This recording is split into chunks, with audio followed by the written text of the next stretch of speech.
Commander Kale Draven had spent 12 cycles keeping order at the Nexus Prime Academy, and in all that time he had thought he had seen the full spectrum of chaos young cadets could bring. He had endured Krillian brawls that left steel walls dented, Zephyrin hive disputes that echoed in every mind on the station, even the unforgettable day when a crystalline recruit shattered into glittering shards under exam pressure. After all that, he had quietly assumed that humans, soft, flesh-bound bipeds with no natural armor, would be the least of his concerns. Then Arya Valen arrived. At first glance, she looked as ordinary as a human could, 1.7 meters tall, lean frame, brown hair tied back in what they called a ponytail, though to Kale it looked nothing like a tail at all. She moved with a casual, almost lazy gait, the sort of demeanor that screamed harmless prey. Cadet betting pools immediately marked her for failure before the end of the term. Her assigned roommate was even more of a cosmic joke. Leora Navarra stood barely a meter tall, her body covered in soft, crimson fur that seemed to glow when caught in the light. She had enormous violet eyes that radiated wonder and innocence, and when she cried often, the tears shimmered with prismatic hues, like refracted starlight. Leora's species had abandoned violence 3 millennia earlier, choosing instead to devote themselves to art, poetry, and the endless pursuit of emotional harmony. In a military academy that thrived on combat, she was a living contradiction. By every calculation Kale knew, the pairing should have collapsed within a week. Leora should have been eaten alive by the Academy's brutal hierarchy, while Arya would retreat or break under the weight of protecting her. Instead, something stranger happened. Arya took one look at the trembling, red-furred bundle of nerves and adopted her instantly. She walked Leora to classes, shielded her during combat simulations, and even carried her books when the smaller cadets' arms overflowed. Where others saw weakness, Arya saw someone worth defending. Soon the two were inseparable, moving across the academy like a mismatched orbit of quiet determination and fragile innocence. To Kale, it was nauseating. To the predators who ruled the academy, it was irresistible bait. Korik Dreadmaw, a draconian mountain of muscle and scales, noticed the pair during their 3rd week. He towered at 2.5 meters, every scale overlapping like armor plates forged in a furnace, his claws retractable, his jaws strong enough to shear titanium. He was a predator bred on a death world where the weather itself tried to kill you. The Academy loved him, he embodied their obsession with raw, brutal survival. Behind him slithered his companions. Vark Slithar, a lean, snake-like draconian whose forked tongue flicked in and out, tasting fear. Drogon Malspire, a Krillian with bone ridges and far too many teeth, who seemed to confuse pain with amusement. And Zyrek Tharn, 6-legged and sulfur-scented, his sharp carapace edges slicing sparks into the floor whenever he walked. Together they were less a clique and more a hunting pack. Their harassment began as it always did, with small, deniable cruelties. Leora's datapads mysteriously cracked, her meal rations vanished from the dispensers, her path in crowded corridors suddenly blocked by accidental collisions that sent her sprawling. It was routine academy politics, the strong asserting dominance over the weak. The first time Arya stepped in was in the library. Korik had cornered Leora between shelves, his enormous frame blotting out the overhead lights, voice dripping with mockery about how fragile prey species had no place here. "Excuse me," Arya's voice cut in, calm but threaded with something Kale instantly recognized, an undercurrent of promised violence. "I think you're done here."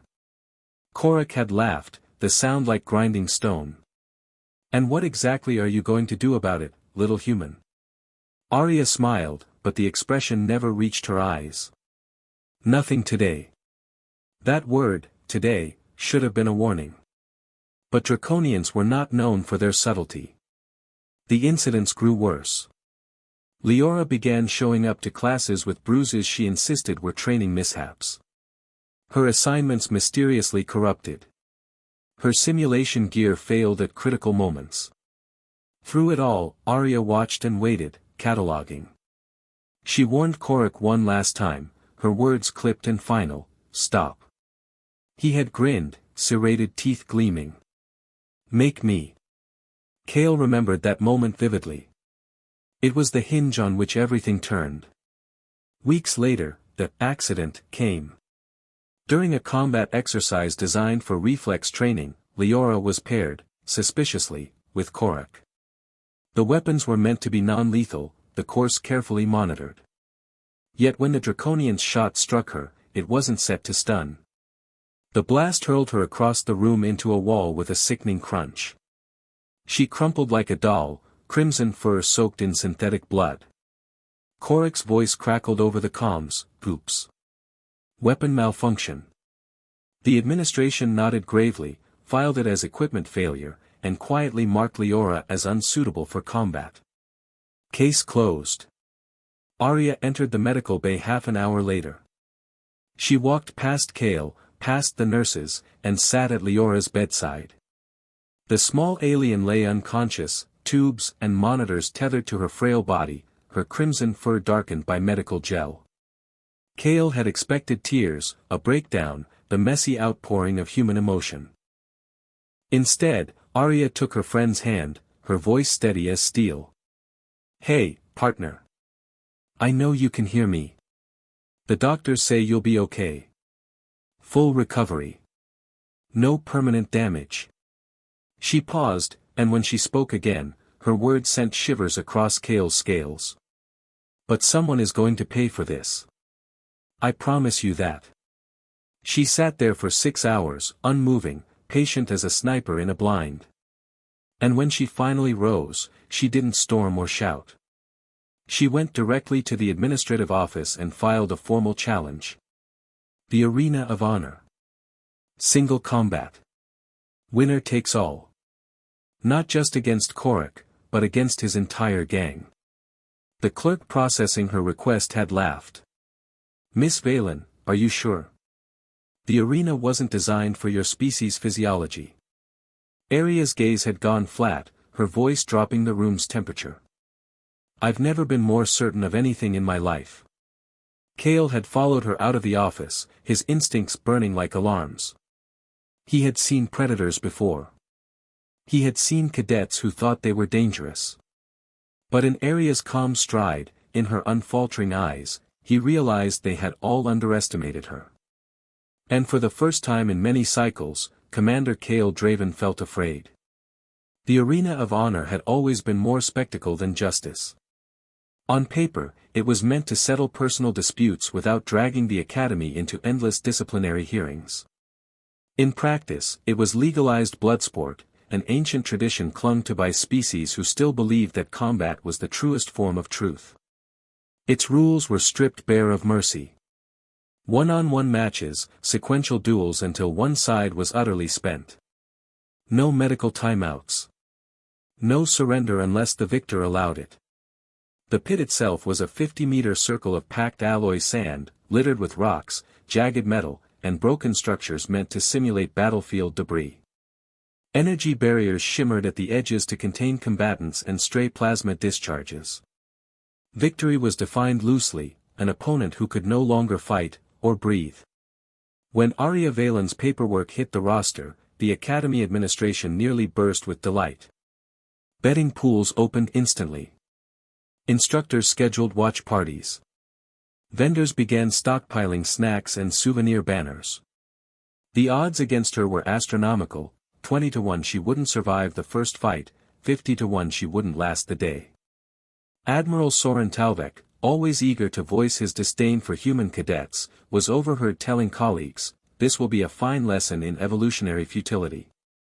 Humans are persistence hunters, not warriors. She'll chase prey until it collapses, but she won't last 5 seconds in direct combat."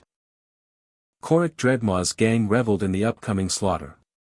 Vark Slithar coiled and uncoiled, tongue flicking with anticipation. Drogon Malspire bragged about how many bones he'd snap before she begged for mercy. Zyrek Tharn whispered in sulfuric tones that he would peel her alive in silence where no one would see him coming. Korak himself basked in the attention, promising creative entertainment for the audience. Arya prepared differently. She didn't boast. She didn't even spar. Instead, she buried herself in the Academy's archives, mining data with the patience of a hunter laying snares. She pulled medical records, combat statistics, psychological evaluations, anything she could use to understand her enemies. Hours of combat footage played on her terminal. She watched, rewound, took notes. The angle of Drogon's knees before he lunged. The twitch in Vark's neck when he coiled to strike.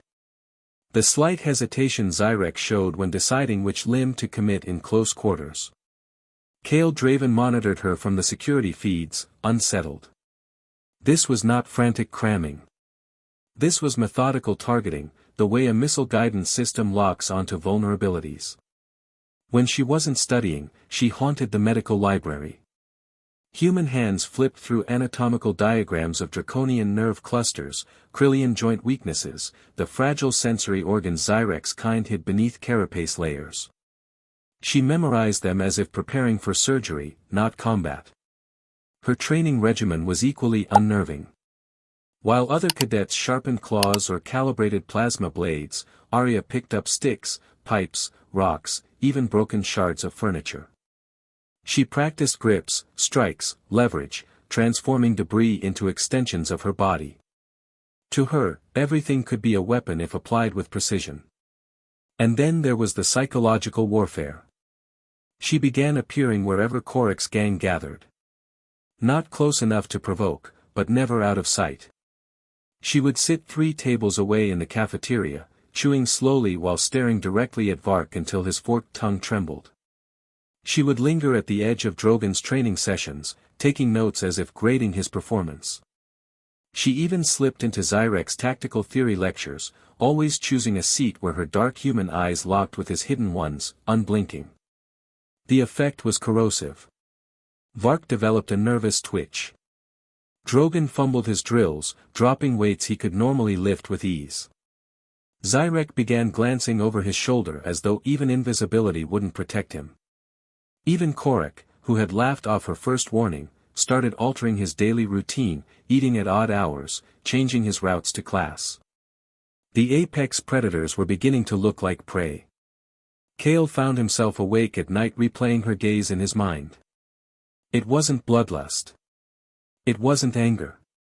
It was cold calculation, the kind predators reserve for prey they have already decided to kill. Arena Day came wrapped in pageantry. The amphitheater swelled with 20,000 spectators, students, faculty, station staff, and off-duty officers who had bought their way in. Hollow banners unfurled overhead, displaying statistics of each fighter. Vendors shouted about hot plasma snacks and frozen nebula drinks. Gambling slips changed hands by the hundreds, odds recalibrating in real time. The atmosphere was festive, like a carnival before an execution. Professor Kalen Vox took center stage as master of ceremony, voice booming with theatrical flair. Beings of every world, welcome to the arena of honor. Today, cadet disputes shall be resolved in glorious combat. His words were punctuated by the crowd's roar. One by one, the challengers entered. Korak Dreadmaw strode out first, scales glistening like armor plates, claws flexing to gouge the steel floor. The crowd howled their approval. Vark Slithar slithered next, 3 meters of serpentine muscle, his venomous fangs flashing under the lights. Drogon Malspire thundered forward, bone ridges casting long shadows, each of his 4 arms flexing with obscene strength. Zyrek Tharn glided last, 6 legs scraping, his breath hissing clouds of faintly toxic mist. The audience cheered, savoring the imminent brutality. And then Arya walked in. The contrast was absurd. She looked almost fragile in her standard academy training gear, the fabric hanging loose on her lean frame. No claws. No armor. No bio-augments. Just a human girl with steady eyes and an unshakable calm. The crowd laughed. Someone shouted, "Where's the rest of her?" Another voice jeered, "Did anyone bring a body bag?" Kale ignored the noise, watching her face. She wasn't nervous. She wasn't afraid. She was focused, like a warhead narrowing in on its target. Her gaze swept across each opponent with clinical detachment, cataloging them, dissecting them before the fight had even begun. When her eyes lifted to the medical viewing box, Kale noticed something else. Leora Navarra, wrapped in bandages, sat upright with help from medics, watching. Arya touched her own chest with a hand, then gave a single nod. A vow made in silence. Professor Vox raised his arms dramatically. The rules are simple. For duels, sequential combat, no timeouts. Victory through incapacitation or death. May the strongest prevail. The crowd roared. Energy barriers hummed to full power. Weapons were forbidden except for what could be scavenged from the arena floor. Kale leaned forward in his booth, scales prickling. The betting boards had just closed. The opening bell rang. HFYxScifi struck first, his serpentine body uncoiling in a blur of muscle and venom. The crowd leaned forward, expecting an instant kill. Arya sidestepped with surgical precision. Not a stumble, not a desperate dodge. A minimal shift that left HFYx overextended, momentum carrying him into empty air. In the space of a heartbeat, Arya's hand closed on a jagged shard of metal. She drove it into the nerve cluster behind his cranial ridge. The sound, a wet crunch, echoed across the amphitheater. HFYx collapsed, his long body spasming, his nervous system betraying him with conflicting signals. Conscious, but paralyzed. The crowd fell silent. 4 seconds. That was all it had taken. Arya stood over him, calm as ever. Medical team to the floor, she said evenly, voice amplified across the stadium. Contestant Slithar requires spinal stabilization. Professor Vox's voice wavered as he announced, winner of round 1, Arya Valen. Kale gripped the rail in front of him. He had seen cadets win before. He had never seen anything like this. Arya walked back to her corner, picked up another shard, and began stretching as if she had merely warmed up. Drogon Malspire stepped forward next, and for the first time, the crowd wasn't cheering. They were holding their breath. Drogon Malspire lumbered into the arena with far less bravado than usual. He had just watched HFYxScifi, a predator renowned for his reflexes, fold in 4 seconds. Even Drogon's dim Krillian brain understood the danger. His bone ridges gleamed under the harsh lights, for massive arms flexing as if to remind himself of his strength. Arya Valen smiled at him, warm and polite, as though greeting an acquaintance for afternoon tea. Hello, Drogon. I've been looking forward to this. The words made the giant hesitate. That hesitation cost him dearly. He roared, more to drown out his own unease than to intimidate, and charged. 400 kilos of teeth, bone, and muscle thundered across the arena, arms spread to crush her like a bird in a storm. Arya didn't retreat. She ran straight toward him. The crowd gasped. Physics dictated her body should crumple against his ridged bulk. But at the last second, she dropped into a sliding tackle. The move carried her directly under his massive frame, and as she passed, she jammed a jagged piece of debris into the joint between his primary and secondary knees. The crack of cartilage snapping echoed across the pit. Momentum did the rest. Drogon's weight came crashing down on the damaged limb, folding it backward at an impossible angle. He howled, collapsing in a tangle of bone ridges and flailing arms. But Arya wasn't finished. She rolled smoothly to her feet and attacked his other limbs with terrifying precision. A strike to the nerve cluster at his right shoulder, a sharp blow behind his secondary elbow, each attack perfectly calculated to incapacitate without killing. She circled him like an artist at work, sculpting with strikes instead of clay. The crowd stared in horrified silence, no longer sure if they were watching a cadet or some ancient predator disguised in human skin. I yield. Drogon bellowed through his translator, pride shattered by pain. Arya tilted her head as though she hadn't heard. Sorry, what was that? Hard to hear you over the sound of your joints snapping. I yield. I surrender. His voice cracked with desperation. She leaned close, eyes gleaming. Funny. When Leora begged you to stop during your little, training accident, you didn't seem to care. I'm just following your example. Her hand moved for another pressure point. Drogon screamed, his roar cutting off into ragged sobs.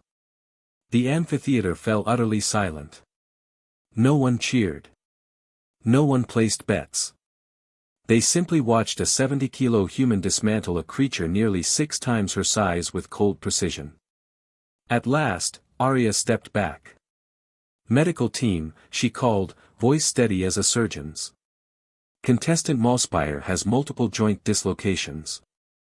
Prepare for extensive orthopedic surgery." Khal Draven sat rigid in the observation booth, his claws gouging the rail. He had long believed humans were persistence hunters, built only to outlast. But this was something else entirely. She wasn't fighting like prey or predator. She was fighting like inevitability. The arena lights shifted, signaling the third round. Zyrek Tharn stepped forward with unsettling grace. 6 legs carried his carapaced body, toxic mist seeping from his maw. He didn't posture, didn't roar. He simply activated his camouflage, shimmering out of sight until only faint distortions marked his position. This was his specialty, stalking invisibly, striking without warning. The crowd murmured, hopeful again. Surely the human couldn't fight what she couldn't see. Arya stood in the center of the arena, eyes closed. "Interesting strategy, Zyrek," she said, her voice calm but carrying through the amplifiers. "But you've forgotten something important about humans." She turned slightly, as if listening to something beyond the audience's hearing. "We are persistence hunters. Do you know what that means? It means we evolved to track prey using the smallest signs, broken twigs, disturbed soil, the faintest scent on the wind." She tilted her head. "Or heartbeats." Her body snapped into motion, darting toward a patch of empty sand. Her hand closed on nothing, and suddenly Zyrek materialized, his camouflage collapsing as panic flooded his system. "You see," Arya said conversationally, holding one of his primary limbs in an iron grip, "your camouflage is perfect against sight predators. But humans? We tracked by sound, by smell, by behavior. Your breathing shifted when you moved. Your heart stuttered when I looked your way. And that lovely toxic secretion of yours. It has a very distinctive odor." Zyrek lashed at her with razor-edged carapace limbs. But she had studied his anatomy for days. She knew where his joints bent, which pressure points would override his muscle control. One by one, she disabled his 6 legs, then his combat arms. Each strike was efficient, unrelenting, leaving him writhing and helpless on the floor. She leaned close, whisper amplified by arena microphones. "This is for Leora.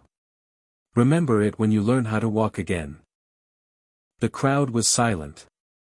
20,000 beings, horrified and transfixed, realizing they were not witnessing sport.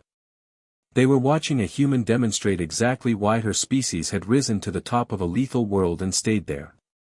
Arya straightened, her gaze cutting across the arena to the final challenger. Korek Dreadmaw. The Draconian who had grinned over Leora's broken body now stood frozen at the entrance, swagger gone. His scales, once gleaming with arrogant confidence, seemed dull under the lights. He looked less like a predator and more like someone walking to the gallows. Arya beckoned him forward, voice soft but merciless. "Your turn." Khal Draven's gut clenched. The gang was finished, broken, humiliated. And now their leader would face the human he had underestimated one time too many. The amphitheater was no longer a carnival. It was a tomb waiting for the final echo. Korek Dreadmaw stepped into the arena as though dragged by invisible chains. Gone was the cocky swagger, the smirk of a bully sure of his power. His movements were mechanical, heavy, as if every step brought him closer to a sentence he had secretly known was coming all along. Arya Valen stood in the center, the wreckage of his gang sprawled around her like broken monuments. She held a length of pipe torn from the arena's infrastructure, its jagged edge glinting under the floodlights. Primitive. Unsophisticated. Yet in her hands, it radiated lethal promise. "Hello, Korik," she said, her voice almost casual, as though they were discussing weather reports. "We need to talk." The Draconian bared his teeth, forcing himself to muster some shred of defiance. "This ends now, human.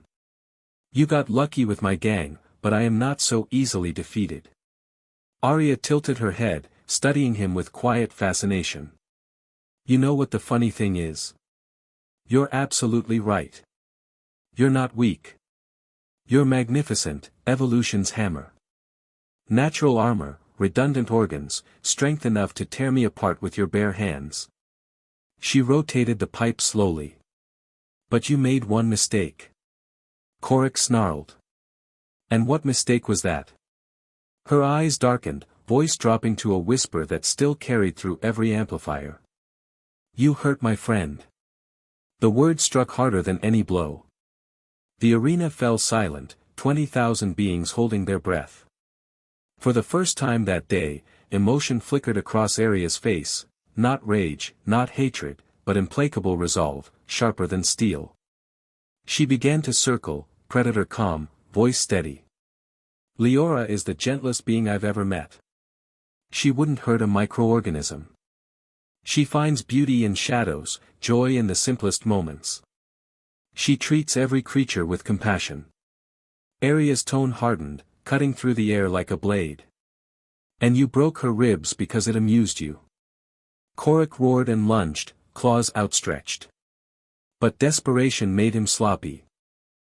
Arya flowed aside, pipe whistling through the air to smash against the gap in his knee plating. He staggered, growling as pain radiated through his leg. Draconian physiology, Arya observed clinically, as if taking notes in a lecture. Armor plates overlapping for maximum protection. But those joints, those gaps. She struck again, targeting the spaces where scales met, sliding jagged metal into nerve clusters. Korik howled, staggering backward, each strike dismantling him piece by piece. The crowd no longer roared. They sat in stunned silence, watching a human unravel a monster. Arya's attacks were merciless but measured. She avoided vital organs, focused instead on stripping his strength away one nerve, one joint at a time. His claws slashed wildly, gouging sparks into the arena floor, but she was always just out of reach, her movements fluid, inevitable. At last, Korik collapsed onto one knee, his body trembling, armor trembling with him. He raised his head, breath ragged, eyes flickering with disbelief and terror. "This," Arya said softly, standing over him, "is what happens when you mess with a human's pack." The amphitheater erupted, not in cheers, not in laughter, but in a deafening wave of stunned noise. Some gasped, some cried out, others simply sat frozen. The betting boards went blank, the oddsmakers had long since abandoned their calculations. Kale Draven exhaled slowly, realizing only then that he had been holding his breath. He had seen cadets fight, seen wars waged, seen predators clash. But he had never witnessed inevitability embodied in human form until this moment. The medical teams dragged Korik away, broken but alive. The arena floor was cleared, and the match was declared complete. 3 weeks later, Kale found himself standing outside the medical bay. Inside, Leora Navarra sat propped in bed, crimson fur brushed neatly, her violet eyes alight as she recited lines of a new poem. Arya sat beside her, adjusting pillows, handing her water, listening as though every syllable was sacred. The contrast made Kale's scales itch. The same human who had systematically dismantled 4 apex predators now devoted herself entirely to ensuring her friend's comfort. The ruthlessness and the tenderness, existing side by side, unsettled him more than any plasma cannon. The academy changed overnight. Humans were no longer classified as low-threat species. New courses were added: human combat psychology, persistence predator analysis. The arena betting pools were permanently shut down after several bookmakers suffered breakdowns trying to calculate odds. As for Korik's gang, they limped through recovery and scattered across the academy's farthest corners, avoiding eye contact with any creature that stood upright on two legs. Arya graduated with full honors. She was recruited directly into Galactic Special Forces. Her final thesis, which circulated like contraband among officers, bore the title, Applied Friendship, a Study in Motivational Combat Theory. Cale kept a copy on his desk, a reminder etched in its pages. Never underestimate a human protecting someone they love. So, what can we take away from Arya Valen's story? On paper, she was ordinary, just another human cadet in a galaxy overflowing with species stronger, faster, and deadlier. Yet when her friend Leora was harmed, she revealed the hidden truth about her kind. Humans weren't weak. They weren't prey. They were persistence hunters who had weaponized patience, creativity, and the terrifying instinct to protect their own. The arena of honor was supposed to humiliate her, to remind every cadet that hierarchy was unshakable. Instead, it became a lesson the galaxy would never forget. Arya dismantled predators 3 times her size, not with brute force but with study, adaptation, and relentless focus. Her enemies underestimated her. They thought compassion was weakness. They thought friendship was a flaw. They were wrong. And in that miscalculation, she showed the Academy, and us, that protecting someone you love can unlock a kind of strength no statistic can measure. If you enjoyed this story, don't just keep it to yourself. Share it with friends who love sci-fi, like the video so more people discover it, and subscribe for more tales where underdogs defy impossible odds. Every click, every share, helps keep these stories alive and lets us bring you the next adventure. Thanks for staying with me to the end. And remember, never underestimate the quiet one in the room, because they might just be the human who changes everything.